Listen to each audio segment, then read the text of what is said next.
The Trump brothers collapsed in a train wreck interview.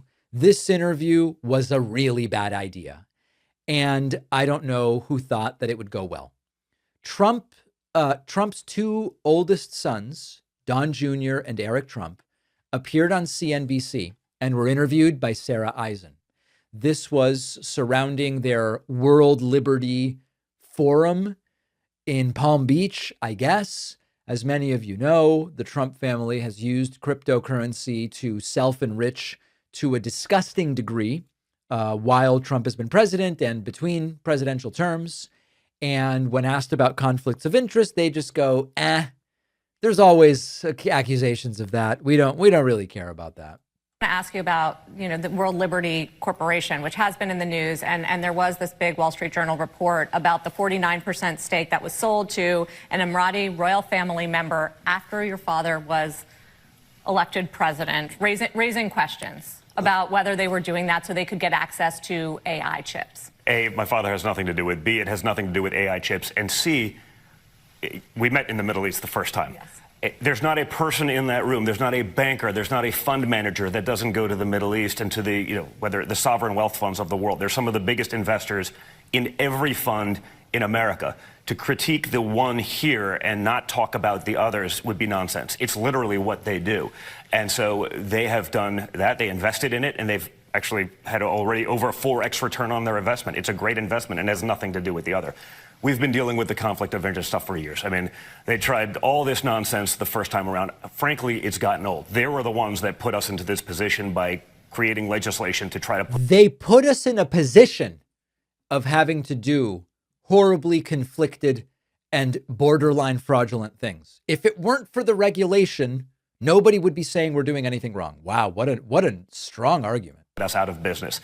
We just fought back. We weren't willing to sit in the corner, curl up in a ball and die like they would love us to do. That's not how we function. That's not how we operate. And you can see that whether it's my father or us, that's never going to happen. We're going to do what we need to do to fight back. Right? It's the greatest law of unintended consequences. If you look at what they tried to do when they threw my father off of Twitter, and they did the same to Don and myself and pretty much everybody else in our family. They took us off of Twitter. They took us off of Facebook. They took us off of Instagram. They took us off of YouTube. They took us off of Google. They skewed all the searches. They did everything they could to suppress. So guess what we did?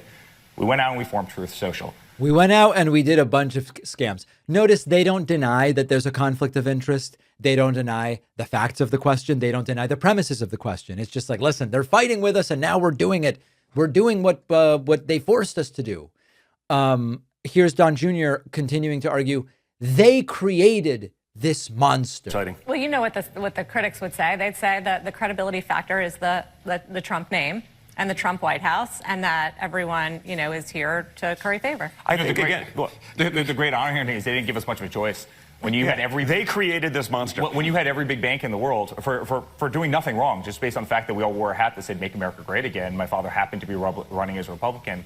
Canceled us. I mean, I was getting these calls, 300 bank accounts, Capital One, in the middle of the night. These are commercial buildings, residential buildings, golf courses, are around the world. These aren't political entities, and they were pulling these accounts from us like we were absolute dogs. We couldn't pay our vendors. We couldn't like we were dogs. Pay employees. And so we said, listen, there has to be a better way. They're used to being able to do that to people. They shut down our bank accounts. So we did a multi-billion-dollar crypto grift. Wouldn't you do the same thing, Sarah, if they targeted you just for wearing a red hat? Okay, finally, Eric Trump says he has never been more bullish on Bitcoin in his life. I have thoughts about this, and let's listen to it first. Because guess what? There's a lot of countries around the world, rampant corruption, bad governments, bad currencies, massive inflation. These people don't stand a chance. They get a paycheck. They don't stand a chance. They may as well go and throw it in a fire and just burn it. Whereas now, all of a sudden, using a simple telephone, using your iPhone, all of a sudden you can buy U.S.-backed, one-to-one, as Don said, based on U.S. treasuries. You can buy stablecoin, and you can actually be part of the greatest financial system in the world. But that's a wonderful thing for us. But gold has been doing well too, and I know stablecoin is different than Bitcoin, but you've been big proponents and bullish on Bitcoin as well. We still are. I'm a huge proponent of Bitcoin. I do think it hits $1 million. I think it's one of the greatest performing asset classes. I mean, go back 2 years. Bitcoin was at what, 16,000? All right, so listen, let me weigh in on this. You all know I am not, abstractly speaking, for or against Bitcoin. I don't find the argument that it's a store of value very strong, but I also don't find the argument that it's primarily used for crimes very strong. I'm neutral on it as a technology. I've had 3% of my assets in Bitcoin since 2017. When it goes up and it's doubled and doubled and doubled many times, I sell back down to 3% and take the profits. When it drops and becomes under 3% of my assets, I buy up to 3%. And I've just been doing that, okay? But that's a decision we make not on, oh, I think it's going to hit $1 million a coin or whatever. It's just, what's my risk tolerance? If I only ever have 3% invested, I can never lose more than 3% of my assets. And has it been around long enough that I think, oh, it's going to be around and I'm going to put some predetermined percentage of my assets in it. I'm really bullish on Bitcoin. I think it goes to $1 million.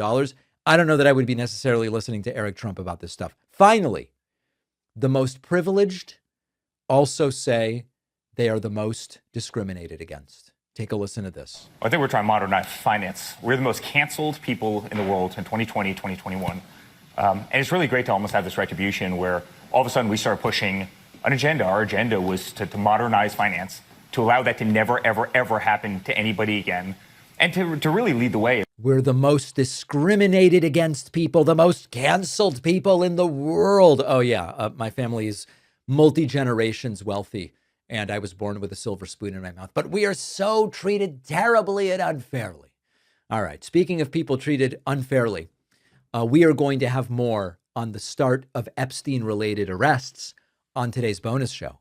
We will also, we will also discuss the override of a veto on an anti-trans bathroom bounty bill in Kansas and the plan that some are getting going to boycott next week's Trump State of the Union event.